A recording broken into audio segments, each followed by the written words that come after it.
Hello welcome back to my channel. പുതിയൊരു വീഡിയോയിലേക്ക് എല്ലാവർക്കും സ്വാഗതം. ഇപ്പോൾ ഇവിടെ സമയം ഒരു 5:30 ആയിട്ടുണ്ട്. നിങ്ങളിത് കാര്യമാക്കണ്ട, ഇപ്പം തന്നെ ഇരുട്ടാകും, പെട്ടെന്ന് നേരം വെളുക്കും. അതാണ് ഇവിടുത്തെ പ്രത്യേകത. ഒന്ന് കണ്ണടച്ച് തുറക്കേണ്ട സമയമേ വേണ്ടൂ ഇരുട്ടാവാനും നേരം വെളുക്കാനും.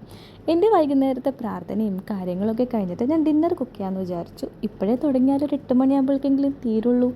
ഇന്ന് നമുക്ക് ചപ്പാത്തിയും ഉരുളക്കിഴങ്ങറിയാണ് നമ്മൾ ചെയ്യാൻ പോകുന്നത്. ഞാൻ യൂസ് ചെയ്യാറ് ആശീർവാദിൻ്റെ ആട്ടപ്പൊടിയാണ്. ഇത് യൂസ് ചെയ്യുമ്പോൾ മറ്റുള്ള പൊടികൾ വെച്ച് കമ്പയർ ചെയ്ത് നോക്കുമ്പോൾ എനിക്ക് നല്ല സോഫ്റ്റ് ആയിട്ടുള്ള ചപ്പാത്തി കിട്ടാറുണ്ട് കേട്ടോ. അങ്ങനെ ഞാൻ ആവശ്യത്തിന് പൊടി എടുത്തു, കാരണം ഞങ്ങൾ 2 പേരല്ലേ ഉള്ളൂ. പിന്നെ അതിലേക്ക് നമുക്ക് കുറച്ച് ഉപ്പും വെള്ളവും കൂടി വെച്ചിട്ടാണ് നമ്മൾ മിക്സ് ചെയ്യുന്നത്. വെള്ളം നമുക്ക് കിച്ചണിൽ വെക്കാനുള്ള സ്പേസ് ഇല്ല, അതുകൊണ്ട് നമ്മൾ അപ്പുറത്താണ് വെള്ളം സെറ്റ് ചെയ്തിരിക്കുന്നത്. അപ്പോൾ വെള്ളം എടുക്കാനാണോ ഞാനീ പോയത്. ഇനി നമുക്ക് കുഴക്കൽ സ്റ്റാർട്ട് ചെയ്യാം. ഏകദേശം ഒരു 20 മിനിറ്റ്സൊക്കെ ഞാനത് കുഴയ്ക്കാറുണ്ട്. അതും വളരെ ഇമ്പോർട്ടൻ്റ് ആണ് നമുക്ക് സോഫ്റ്റ് ചപ്പാത്തി കിട്ടുന്ന കാര്യത്തിൽ. അങ്ങനെ ചപ്പാത്തിയൊക്കെ കുഴച്ച് സെറ്റാക്കി വെച്ചിട്ട് നമുക്ക് കുറച്ചൊരു അരമണിക്കൂർ ഞാൻ റെസ്റ്റ് ചെയ്യാൻ വെക്കാറുണ്ട്. എന്നിട്ടാണ് ഞാനത് പരത്തി തുടങ്ങാറുള്ളൂ കേട്ടോ. അപ്പോൾ ഞാൻ നല്ല സോഫ്റ്റായിട്ട് ചപ്പാത്തിയുടെ മാവൊക്കെ കുഴച്ച് വെച്ചിട്ടുണ്ട്. ഇനി നമുക്ക് കറിയുടെ കാര്യങ്ങൾ നോക്കാം. ഉരുളക്കിഴങ്ങാണ് വെക്കുന്നത്. അപ്പോൾ ഞാൻ നോക്കിയപ്പോൾ കുറച്ചധികം ഉരുളക്കിഴങ്ങുണ്ട്. അപ്പോൾ എനിക്ക് വേറൊരു ഐഡിയ കൂടി കിട്ടി, അത് ഞാൻ പറയാം കേട്ടോ. അങ്ങനെ ഉരുളക്കിഴങ്ങ് ഞാൻ തൊലിയൊക്കെ കളഞ്ഞ് നന്നായിട്ട് കട്ട് ചെയ്ത് വെക്കാമെന്ന് വിചാരിച്ചു. ഞാനിപ്പോൾ 2 ഷേപ്പിൽ കട്ട് ചെയ്ത് വെച്ചിട്ടുണ്ട്.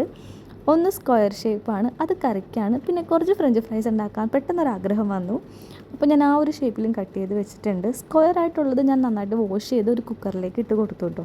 നമുക്ക് കറിയുടെ കാര്യങ്ങൾ ആദ്യം നോക്കാമെന്ന് വിചാരിച്ചു.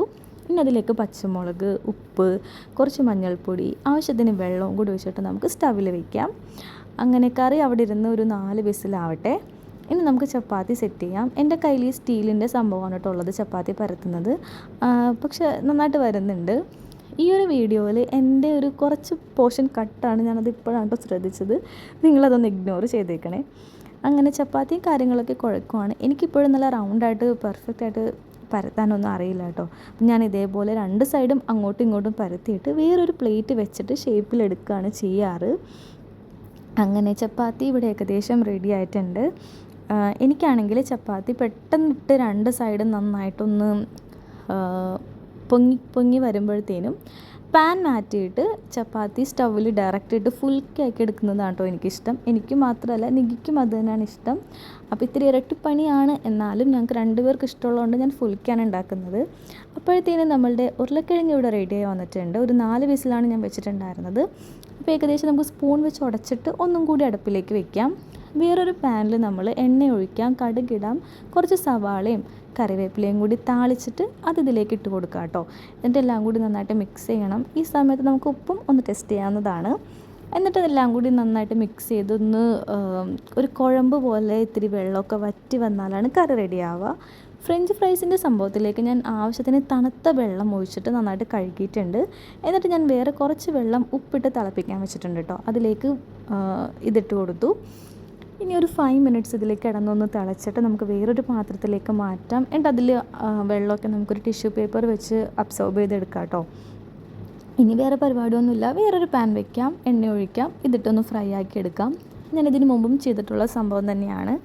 അങ്ങനെ ഫ്രഞ്ച് ഫ്രൈസ് ഇവിടെ റെഡിയാണ്. ഇനി നിങ്ങൾക്ക് ഇതിലേക്ക് എന്തെങ്കിലും ചാറ്റ് മസാലയോ എന്തെങ്കിലുമൊക്കെ വേണമെങ്കിൽ ആഡ് ചെയ്യാം. ഞാനിവിടെ കുറച്ച് ഉപ്പ് മാത്രമേ ആഡ് ചെയ്യുന്നുള്ളൂ. അങ്ങനെ നമ്മളുടെ ഡിന്നർ ഇവിടെ റെഡി ആയിട്ടുണ്ട്. ചപ്പാത്തി, ഉരുളക്കിഴങ്ങ് കറി, കുറച്ച് ഫ്രഞ്ച് ഫ്രൈസ്, അതിൻ്റെ സൈഡിൽ കുറച്ച് ടൊമാറ്റോ കെച്ചപ്പ്. ഇത്രയാണ് നമ്മളിന്ന് കുക്ക് ചെയ്തിട്ടുണ്ടായിരുന്നത്. സംഭവം കുറച്ച് പണിയാണെങ്കിലും ചെയ്ത് കഴിയുമ്പോൾ ഭയങ്കര ഒരു ഹാപ്പിനെസ് അല്ലേ. അപ്പോൾ വീഡിയോ ഇഷ്ടപ്പെട്ടെങ്കിൽ ലൈക്ക് ചെയ്യുക, ചാനലൊന്ന് സബ്സ്ക്രൈബ് ചെയ്ത് സപ്പോർട്ട് ചെയ്യണേ. അടുത്ത വീഡിയോ കാണുന്നവരെ ടാറ്റാ.